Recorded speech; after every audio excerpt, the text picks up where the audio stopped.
Greetings, guys, gals, non-binary pals, and welcome back to another video. Also, welcome back to another video is the skazoos. There has been so many comments of people saying they miss the skazoos and like, I love your new background, but I'm gonna miss the plushies falling over. I'm gonna miss the plushies in there. So they are back. They're not gonna fall over, unfortunately. However, to make up for that, I have made a bit of a compilation of many times in which they did fall over. Nothing wrong with like that's so much more accessible. Gay lives separately, many centuries later, driven me up the fucking wall halfway through this book. And obviously natural makeup, I stay and just live the way it is. And it's like the Bible doesn't mention love the ending. This whole thing is just so will feel in return for them of fun reading it. I really enjoyed and such a belief, and I'm like, I fucking need that. Though he is still in high school, she has just some really, I don't want to do it anymore. I want to go to bed. It has been a great few years, but they are now going to be standing, unfortunately. Anyway, today's video, as we know, somehow at some point, my channel's content became largely revolved around parents and parental trauma, and I don't entirely know how that happened and how we got here, but that is where we are, and I'm not complaining because I enjoy making the content. I'm glad you all enjoy watching it. One of the other things we talk about a lot is like relationships and relationships dynamics, and one of those things being weaponized incompetence, especially within heterosexual relationships. And both of those things pair together really perfectly in the topic of today's video, which is default parent and default parent resentment, which is kind of exactly what it sounds like. It's where most of the parenting responsibility falls onto the shoulders of one parent. And more often than not, that parent is, of course, the mother. And a lot of people say, you know, like that happens, that's natural because mothers are home more with their children, which, all right, gender assumptions, okay. That's not necessarily always true. Yeah, sometimes mothers are not the ones who are at home more. I myself am an example of this. My mom is a full-time worker. She would travel for business a lot. My dad stayed at home with me for the first few years of my life, and then he became a teacher so that he could have holidays off. And yet, I would argue my mother, default parent. So, you know, living proof over here. And I found this incredibly interesting. So I've set up a little bit of a project that I need your help with that I will tell you a little bit more about later on into the video. And if you enjoy this video and want to see more like it, please do not forget to hit subscribe. I am trying to hit 500k by the end of the year, and I really do appreciate it. Over 50% of you are regular viewers but are not subscribed, so you might think that you are, but you actually aren't, so maybe give that a check. And while you're down there, please also don't forget to leave a like and comment as well. It really does help me out and I really do appreciate it. All right, and with that, let's have a look at some of these default parents / mothers who carry all the responsibility of parenting. First, we'll watch a video of a woman sort of explaining the responsibilities she has as the default parent. So what does it mean to be the default parent? The one that does the majority of the household chores. The one that books, plans and organises. The one that packs the lunches and makes sure that the bags are ready for the day ahead. The one that knows when to get rid of old clothes and when to get new ones. The one that's often the preferred parent for bath and bedtime. The one that makes sure everything is packed for trips away. The one that's keeping tabs on the children's development. The one that sees work, grocery shopping and a shower as a break. So this is a short little list of some of the responsibilities that are left upon the shoulders of the default parent. It is the responsibilities that they have and are expected to take on without questioning it, without complaining, without anyone even really noticing that they're doing it. It's just their responsibility. And a lot of the time, all of this responsibility is left upon the shoulders of one parent due to a result of weaponized incompetence, with things such as co-parent saying like, oh, but you do it so much better than me. Oh, but like, you know what their favorite food is, so you should pack the lunch. Oh, but you know where this is, so you should do it. Despite the fact that, like, all of those things, you know, you are also capable of knowing.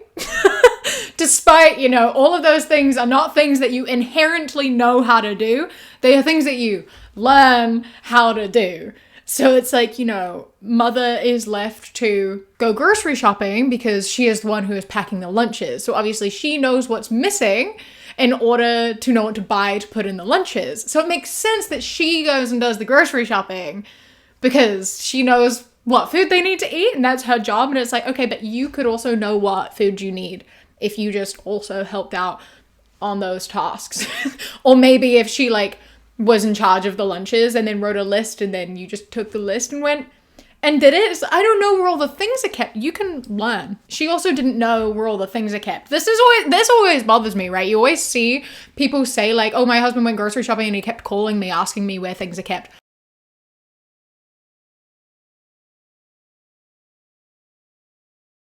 I called for help twice and not a fuck you, what do you need, or nothing.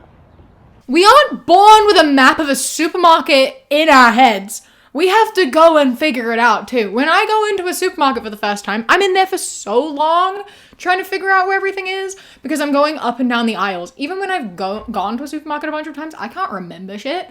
I'm spending so much time in the supermarket because I'm not going in any sort of order. I'm just going, oh, I need this. I'm going to walk that way. I'm going to up and down these. Like, it doesn't have to be quick and efficient as long as you do the thing. Not to mention that they claim they don't know how to get the right thing, that they always get the wrong thing. And so when they go to buy the things, they end up calling their partners constantly, being like, oh, I don't want to get the wrong thing. Oh, did you want this or this? Oh, where is this kept? Oh, is this the right thing? So ultimately, it would have just been easier for them to go to the grocery shop by themselves and do it themselves because this is using the same amount of energy, possibly even more, because they are trying to do a different task. All of these skills and things that mothers do for their children and for their families are not things that are ingrained in them. They are things that they have taken the responsibility to learn that you just neglect to learn because you think that she's going to do it for you. And then, you know, these women don't even get any appreciation or anything because it's just kind of what's expected, right? It's not like they can just not do it because then they're being a bad mother, a bad partner. If they don't do all these things, then they're being a bad mother and a bad partner. But if men do even one of them, then they are being a great father. You see the difference here? Women have all the responsibility, normal, average. Men do one thing, fantastic father. Good job, excellent, 10 out of 10. And that is why women often end up being the default parent, because it is what we expect of them, where we do not have those expectations on dads. And that really has to change. There is another example of things that default parents do and how they act in specific situations. And it says, how you know you're the default parent. You announce when you're leaving the room to go pee. You're uncomfortable leaving the house for long periods of time. You're the only one that packs the diaper bag. Your child only wants you when they're upset.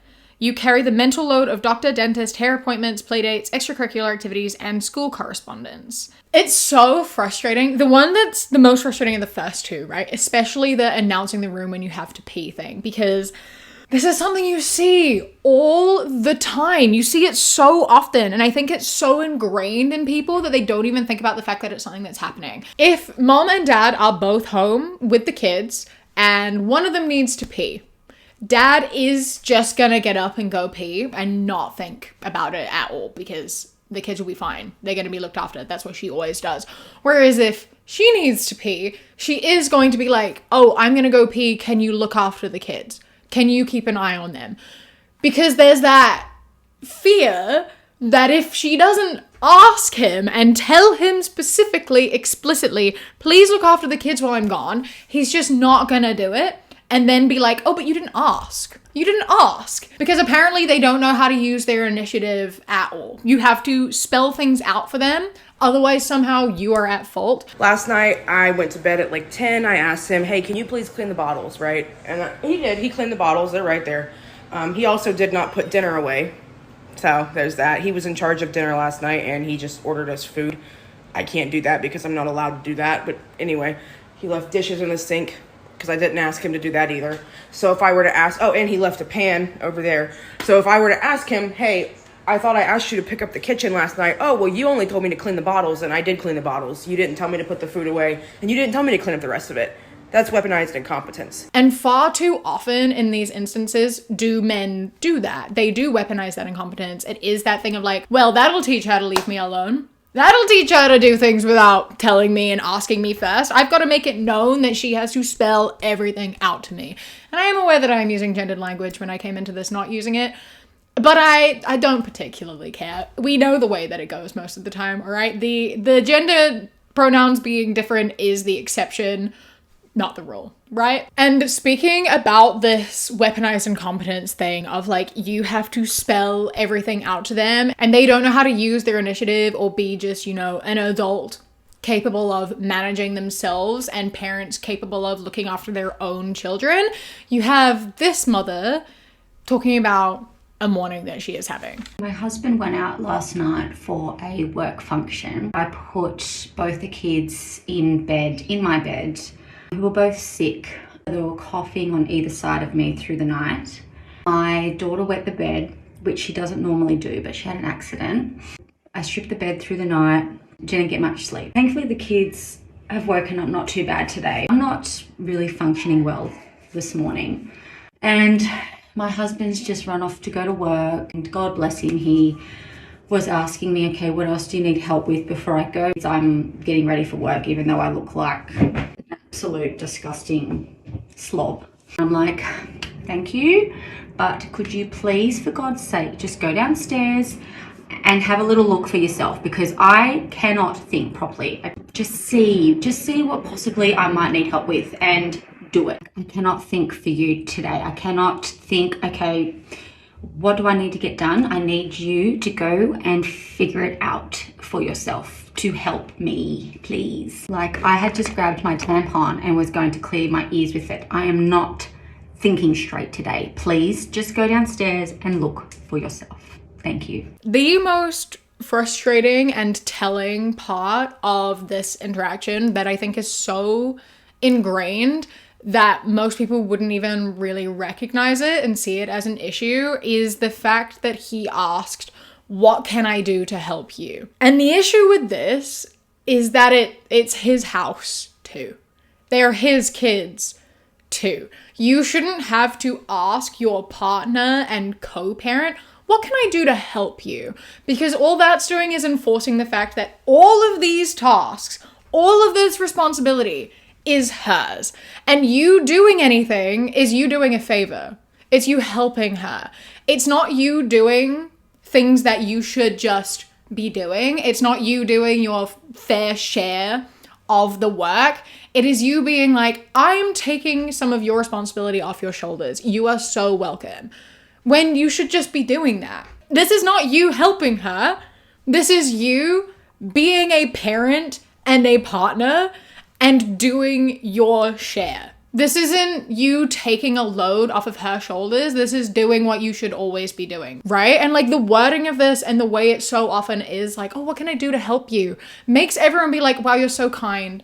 Wow, he's so lovely. He's doing all of this to help me. It's like, we shouldn't be in this situation in the first place. These are things that he should just be doing, right? You know what I mean?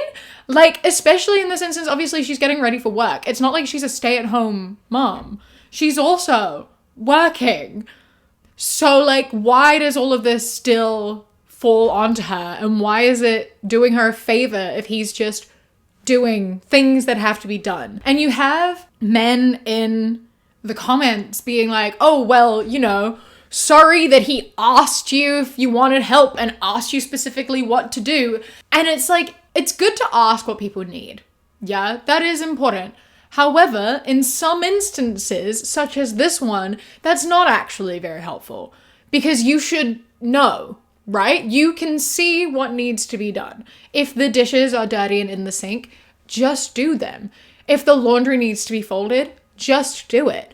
Do literally anything. When she comes home from work, does she go to you and ask, what do you need me to do? No, she sees what needs to be done and she does it. When she wakes up in the morning, Does she ask you what she needs to do to look after the kids? Does she ask you what tasks need to be done around the house? No, she just does it because that's expected of her. And it should also be expected of you. This is the responsibility of both people. And even if you have a like split, right? Even if you have an agreed upon like this parent does more of the childcare and the housework and this parent does more of whatever.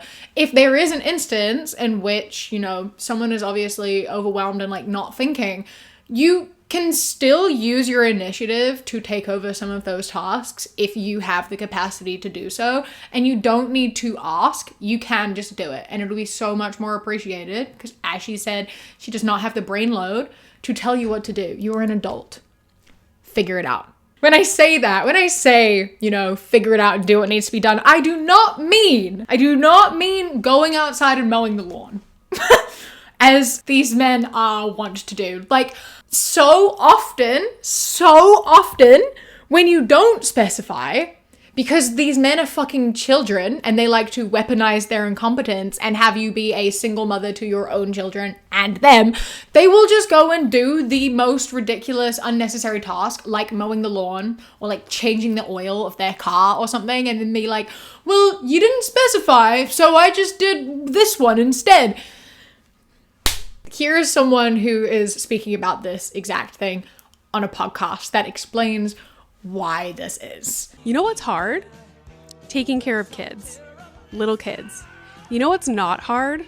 And not like a fucking dire need that has to get done right away is cutting the grass and washing the car. And there's legit research out there that shows men choose to do tasks that takes them out of the house. Interesting. There's men in the neighborhood that are constantly outside, whether it be like in their garage, out like fucking diddling in the yard. One day my husband goes, geez, like why are they always like outside? Why are they always like in their garage? I'm like, you know why? Because their wife and their kids are inside. That's why. And this really does unfortunately seem to be the case. And everyone always turns it into a joke. They're like, haha, lol, yeah, my husband always... Call them out on that shit, man. You shouldn't have to specify that what you need help with is looking after your kids. They shouldn't be taking any opportunity they can to get away from that responsibility and then claim that they were being helpful when you know full damn well they were doing it specifically to escape the responsibility of looking after their children. Call them out. Don't fucking put up with that bullshit. It's like further enforcing, once again, this default parent thing, right? It is being like just walking out of the house to go to an outside task without letting you know either. They just go and do it because they know that you are going to be looking after the children no matter what. They could go anywhere at any time and not tell you, and they have full faith that the kids are going to be well looked after, where you do not have that luxury. You could not go and step outside and mow the lawn without telling them that first. Absolutely not. They are going to be walking around looking for you. I made a whole video about this as well. God, I've made videos about everything. Where, you know, mom like leaves the room for 5 minutes and dad follows them with the baby. Like, don't leave me alone with them. Don't do that. Don't leave me alone with them. Look, they love you. They want you. I don't want to be alone with them. So they're your responsibility now. Take the baby. Take the baby. Where they can do whatever the fuck they want whenever they want to. And everyone just laughs at it. People just think it's cute. People just think that it's expected. Here's this video that, again, people were laughing at and being like, lol, this is cute. It's kind of a split thing of like half the people being like, haha, lol, yeah, this is what it's like to be a parent. And the other half being like, this isn't cute. This isn't funny. We need to fucking fix this. Which is the half that I am siding with. We need to talk about this. And let's watch this. Dads, let's take the girls and all the kids to get ice cream. And they're out in a park and it's all the dads sitting around on chairs, eating ice cream, chatting together, like swinging cricket bats, and then all these small kids with their moms, and the moms are like feeding them ice cream. They're sitting there like cleaning them up, making sure that they're okay, and like just looking after the kids, even though it was the dad's idea for them to go out and all get ice cream, because they know that they are going to be able to go and hang out together and leave all the responsibility of childcare to their partners. They don't have to think about it. They get boys' time and ice cream while their partners are looking after these young kids and do not have that liberty at all, even though it was their idea in the first place. Maybe once these moms are done caring for these children and are like exhausted from like all the mental effort of making sure the kids have their sunscreen, they've got dressed to go outside, they've eaten their ice cream, they've done like, once they've checked their kids are all good and healthy and are now like tired and they need to take 5 minutes to relax, dads are ready to go. And now these kids get to go have fun with dad while their moms sit down and like calm down and become people again. Because dad's the fun parent. He has no responsibility. Mom is constantly running around, keeping a track of everything and making sure their kids are okay, and don't get any appreciation for it because she doesn't have time to be the fun parent. Obviously, this is an issue in itself of the like dads can go and not have any of this responsibility and the moms are here and like sitting down with the kids and feeding them.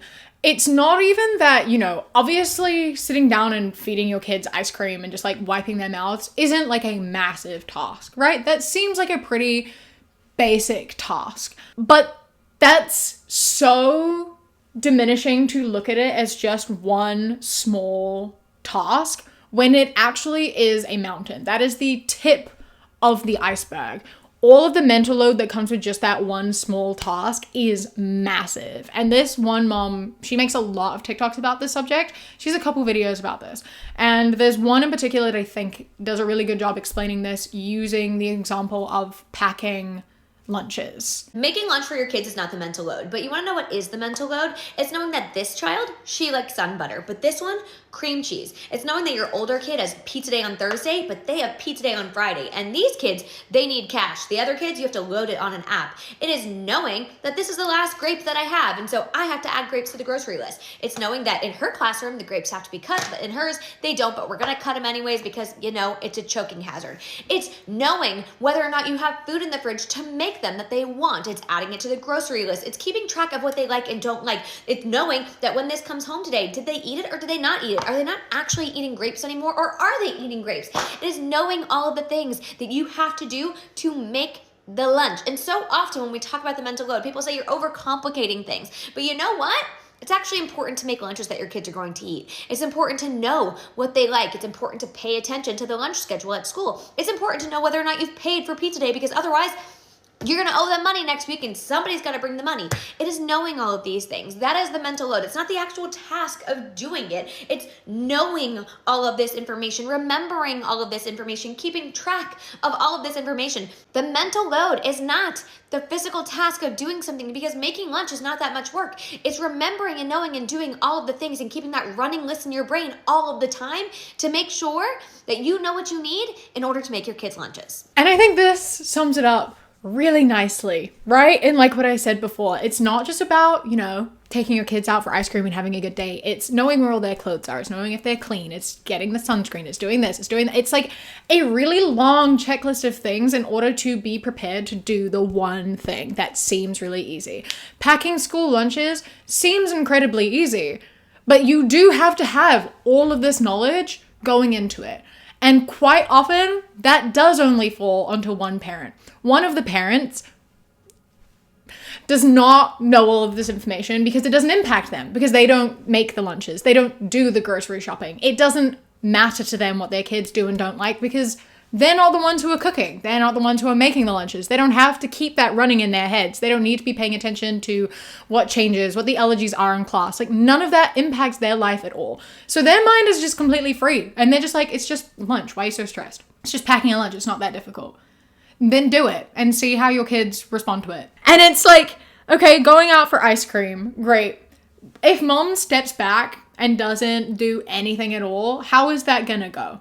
What's that gonna look like? If none of those moms went, would you have still gone? And I am a Bluey enjoyer, right? I love me some Bluey. I fucking love Bluey. I love what they teach and the parent dynamics and things. And even they have an episode about this, right? Because this show is for parents as well as kids. And this one specific episode, when they go to a pool and Chili, mother, trying to get them to put on their sunscreen and get their towels and their hats and like everything ready to go. And Bluey and Bingo are like, Why do we have to do all of this stuff? It's boring. I don't want to. I don't care. It's stupid and pointless. I just want to go to the pool and have a swim. Mum is such a fusspot, isn't she? She is. Mum always makes us do so many boring things. She does. That is way more fun. I am. And so eventually Bandit, their dad, ends up taking them. But now they don't have sunscreen, so they can only play in the shade. Dad, did we bring sunscreen? Oh, no, I didn't. We'll just have to stay in the shady bit, and we'll put our hats on. What hats? And that space is getting smaller and smaller. I'm bored. They don't have the pool toys, so they can't play the games. But I want to dive down and get the sinkies. Did you bring the sinkies? No. Well, that solves that then. Oh. They don't have goggles, so they can't swim properly. The water's making my eyes stingy. Yeah, that's the chlorine. Did you bring your goggles? No. They don't have their floaties, so they can't be in the deep end. Can I have my floaties? I didn't bring them. What? So it's like such a restricted time because they didn't do all of the boring stuff to get to the fun stuff. You can't just go straight into the fun stuff. The preparation and everything else and that running list is so important in order for the fun part to actually happen. Which is why I think it was such a good and important episode, because I think a really good thing about Bluey, it is showing a really good parent dynamic, because in this family, both parents play games, they both cook and clean, like they both are equal parents in a lot of ways. But like in this episode, it really did bring to light the idea that, you know, so much of this responsibility does fall onto mom's shoulders. And it is showing kids that, hey, all of these things that your parent is telling you to do and all of this boring stuff that you have to do before the fun stuff, it is important, otherwise you can't have fun. And it's also telling the dads who are watching this, you have to do this.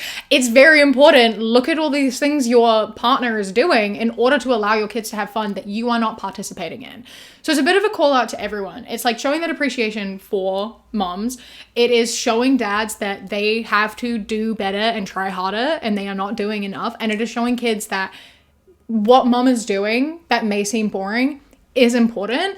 And without all of that, you cannot have fun. Dad is only the fun parent because mom is doing all of the boring stuff. I think Dad is actually boring. Mum is way more fun. Oh, that's nice to hear. Mum!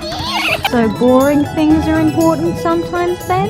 Yes. Mum brought the sinkies. Yeah! And I just think that that's a really good thing to show, and I think that there are so many good discussions in Bluey, and that is just one of those, and it relates very much to this topic. I think it's something that like we need to talk about more and have more of a conversation around, because this is where resentment comes from. The fact that one parent is viewed as the boring parent who's like setting all these rules and getting frustrated and like is holding these kids back from having fun, and then you have like the fun parent who just lets you, you know, have fun. Both parents want to be fun, right? The parent who is having to enforce all these rules really wishes that they could share that with the other parent and could still be fun. No one told me I was going to resent my husband this much after we had kids. Is that normal? And the resentment isn't just about what he doesn't do. It's about what I had to become. The default parent, the emotional regulator, the schedule, the therapist, the cook, the cleaner, the appointment setter. And then you look at him and he still gets to be himself. I look at me and I barely recognize myself. Like seriously, no one prepared me for how motherhood would expose the cracks in our relationship. It shows you who does what, who drops the ball, who notices the messes, who carries the weight of everything. And then suddenly you're keeping score. Not because you want to, but because the imbalance is so loud you can't ignore it anymore. And he just thinks I'm angry all the time, as if he forgot the person he met was not an angry person. I'm not angry, I'm tired. I'm not angry, I'm overwhelmed. I'm not angry, I'm misunderstood. But I am angry that nobody talks about the reality of motherhood. So women like me just blindly walk into it and completely lose our sense of self. We don't talk enough about how resentment builds from unmet emotional needs. It's not even about who does what around the house. And the worst part is pretending like everything is fine. You know, you try to find some peace in the silence, but the silence isn't peaceful. It's just full of things you're too tired to say or too tired of repeating. And I'm not asking for him to be perfect. I'm just asking for him to see me, to notice when I'm at my breaking point. So remember, I'm still that girl he met before I became the mother to his children. A lot of relationships break down when kids come into it. A lot of relationships change a lot when kids come into it, because people don't realize how much they are carrying in the relationship. They don't realize what responsibility is going to be put on them when they have kids, because there is now a person who has a whole new set of needs that have to be met. And a lot of the time, one of the parents is not willing to take on all of that responsibility. They will take on a very minimal amount of it and expect you to carry the rest, and then be confused when they aren't being given the same amount of attention that they were being given before. It's like they expect the dynamic to stay exactly the same. So they will continue to be exactly the same and expect you to be exactly the same, even though there is a whole new person involved who requires a whole lot of time and energy, and they don't understand why they're able to continue to be fun and like play games and have all of this time when you're always tired and grumpy. And like, why are you making everything a big deal? Why are you being so dramatic? And it's because of that very long list of things that are currently happening. It's so frustrating because like these parents spend so much of their time just completely burnt out from giving everything to their kids, and what little is left trying to maintain the relationship they have with their partner, and none of that ends up going back into themselves. Right? They are completely burnt out because they are doing everything for their kids. And then they are being shown absolutely no appreciation or gratitude for it. Now, I don't think kids owe their parents gratitude for their parents doing what parents have to do. Like, I don't think kids need to be like really grateful for parents like buying them clothes and shoes and feeding them and taking them to school and stuff. I think that that is just a required part of parenthood. I know as a parent, it might be frustrating to not feel like you're being appreciated, but I think that if your kid is taking that for granted, you're kind of doing something right in the way that they know that they're cared for. You know what I mean? However, I do think that you should have appreciation from your partner thanking you for doing these tasks when they can't do it. And I also think that this should be shared. They should also be experiencing some of this weight and some of this pressure, and that should be shared between the two of you. You are both parents. You should both be experiencing equal sort of levels of burnout, right? You should both be in a similar place. It's like people are like, well, one of them might work more, so that means this other person has to take on more. I'm like, okay, but if one of them is 10 times more burnt out than the other one, the tasks are clearly not split fairly, right? Doesn't matter who works what more. They should be on an equal sort of level of where they are feeling in terms of like how exhausted they are with life and what they are handling. There shouldn't be a massive split in how they are. They should be in an equal sort of place because this is meant to be something that they are doing together. And it's not fair to have all this parenting expectation on one parent's shoulders and have them resenting their partner for being left alone and drowning when they are meant to be a pair. This is meant to be a partnership. And it often leads to kids viewing their parents in a different way, right? Like I said before, kids aren't going to be grateful for one of them, you know, driving them to school and like buying clothes and doing all of this stuff because that's just what happens. They're not aware of how much work it takes to do that. It's just what mom does. It's just what they do, right? Whereas dad, other parent, is the one who's like playing games and watching movies and doing all these fun things. And so it's always like, love this parent because, oh my God, they're so fun and they love me and they're spending all this time with me, and being like, why does this parent's not giving me as much of their time, as much of their affection, even though they are actually doing so much more. And that obviously is going to build so much resentment between partners.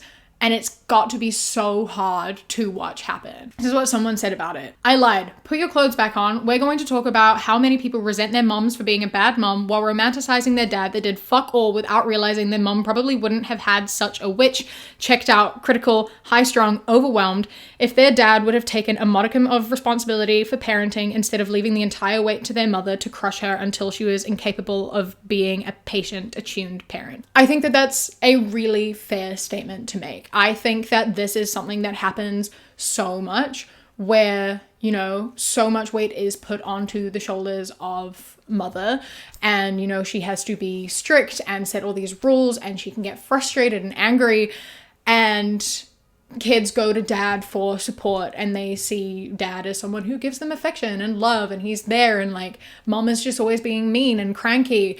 And it's really fucked up because it must just be so incredibly frustrating. Like, I don't think that you should be snapping at your kids, obviously. I don't think that it's good to be like yelling at your kids and getting frustrated and taking your emotions out on them. I don't think that that's okay. Absolutely not. However, I don't think that we should be painting a parent out for doing that as the bad guy and the parent who's not doing that as the good guy, because in this situation, the one who is yelling is less bad, and the one who is doing the like, oh, I'll protect you is less good, you know? They kind of like, you kind of have them like this, and they need to be more like on an equal level, right? If that makes any sense. I think that if a parent is reacting poorly and snapping at you and yelling at you and you have trauma from that, you can I'm not saying that trauma is not valid. I'm absolutely not saying you need to act as though that never happened and you're not allowed to be hurt by it because your mom was going through a lot, obviously. No, you're absolutely allowed to be affected by that. That is absolutely allowed to be something that still hurts you and impacts you to this day. Absolutely.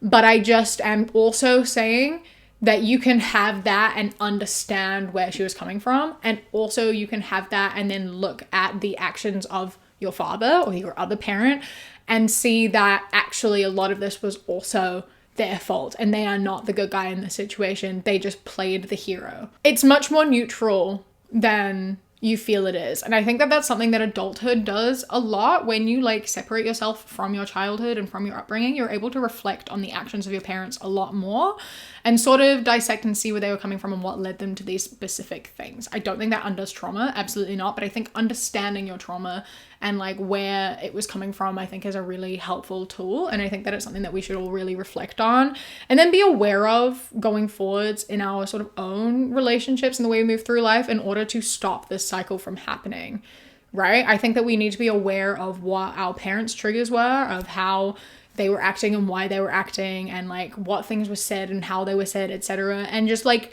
notice what caused them all in order to help ourselves heal from our past and our upbringings, as well as making sure that we don't carry that on to our own children as well. I think that's really important. I think one of the most upsetting parts of this dynamic of like moms having to be the ones who do everything and are responsible for everything and dads being the ones who just are there and have fun and are like along for the ride is that this is reflected even in like photos. A lot of the time, moms are like written out of the family in the way that they are always the ones who are taking photos. There are so many photos of the kids. There are so many photos of the kids with dad, and there are barely any photos of the kids with mom because dad doesn't take photos. Dad doesn't take the camera. That's one of the responsibilities he doesn't think about doing. It's not important enough. He's just there and living in the moment. He doesn't have to care about anything. Photos will be taken, so it's fine. He doesn't have to think about that. It doesn't matter that there are no photos of his co-parent, of his partner. It doesn't matter that there are no family photos or photos of the kids and their mother together. It's fine. It doesn't matter. And so in family history, you can see so often who the default parent is just based off who isn't in the family photos. Like, look at all your family photos and it's going to look like you had so many more memories with your dad or whichever parent was not the default parent than with your mom or default parent. It's going to look as though they were there for you much more. But who is the one holding the camera? Who is the one who wanted to keep the memories? Who is the one who wanted to hold on to that and have that history there for you to look at later? And who's the one who didn't care? What default parenting is, essentially, is that you are out in the ocean and you've had to put your kid on your shoulders because you can't touch the ground and they can't swim. So you are under the waves with your child on your shoulders so that they can breathe and be safe. And co-parent is up there in a boat, splashing and playing games with this kid, just on the surface. He can breathe. He's totally fine. He could pull the child into the boat for a bit if he wanted to. He could pull you in as well. You could all be on the boat, or you could all be just swimming together in the ocean. And instead, you are carrying the weight of your child, just making them not drown while he gets to have fun playing with them. Upon planning this video, I started thinking about my own upbringing and my own parental situation and who the default parent was in my growing up and the relationship that I have with my parents, which is something that I think about a lot. I do a lot of reflecting about my parents and my trauma and everything. And I thought that it would be interesting to make a questionnaire about default parenting and get each of them to fill it out and sort of compare the answers. And then on doing that, I was like, you know what would be interesting is if I gave that to everyone. And so that is what I have done. I have created a questionnaire to give to your parents, or if you are a parent yourself, to fill out yourself, give to your co-parent, in order to find patterns of default parenting. So what does each parent know more of? Which parent is more likely to know all of these things, etc. And there are 2 options for this. These will be in the description and also a pinned comment. There is a PDF file that you can download and you can give to your parents, which have answers that have to be quite specific. So for example, asking like, do you know your kids' allergies and can you tell me what those allergies are? And then there is a Google form that is less specific, that is just, do you know your kids' allergies and do you know what they are? Yes or no. So if you are to give your parent the PDF file and you get them to fill it out and all the specific answers, then you will take those answers, you will mark it, and then you will take that and input that into Google Forms with what they got right or wrong. So, you know, if they answered your allergies correctly, you would just be like, yes, I know my child's allergies. And the reason I've done both of these options is because I know that parents sometimes think that they know the answers to things and actually don't. So if you were just to give everyone the Google form with the like yes or no, then I think more parents are just going to say, yes, of course I know my kids' allergies, even though they don't actually know them. So I thought that it would be good to have an option where you can actually test that, check it, and mark it and submit that. And that way it's going to be sure that more of these are actually accurate. But I also know that not everyone is comfortable with giving their parents things that are going to be asking such personal questions. It's easier to just send them a link to do it. You can also fill this out on behalf of your parents if you do not have a relationship with your parents, but you think that you will know their answers. At the end of the form, there is an option to say if you filled it out for yourself, if you are transferring answers from the PDF, or if you are filling it out on behalf of a parent because you didn't want to pass it on, you couldn't, or whatever. This obviously is also more targeted towards more traditional families of like a mother-father sort of household, but there are options for like gay parents or grandparents if you were raised by grandparents or anything else. The first question you can answer as other. If you are a parentified sibling, you can fill it out as well if you wish, as long as you enter in the fact that you are a sibling and not a mother or a father. That's totally fine. I'm just curious about this entire thing and I really want to see what it comes out showing and what all this data shows. So I would really appreciate if you are watching this, if you could go fill out those forms, spread them around, share them. The more people doing them, the better. And if you are interested in hearing the data back from it, then please do not forget to hit subscribe and turn on the notifications, because in a few weeks, once I've done analyzing it and compiling it, we will sit down and we will have a look at it and a conversation about it. Yeah, so that will be linked in the description and in the comments as well. So please do go have a look, share it with your friends, your family, get it out to as many people as possible. I really do appreciate it. Okay, I hope that you enjoyed this video. A huge, huge thank you to my Kiwi Cat patrons. I love and appreciate you so, so much. Thank you so much for joining. I hope you enjoy the rest of your day. Stay safe. Keep fighting. I love you.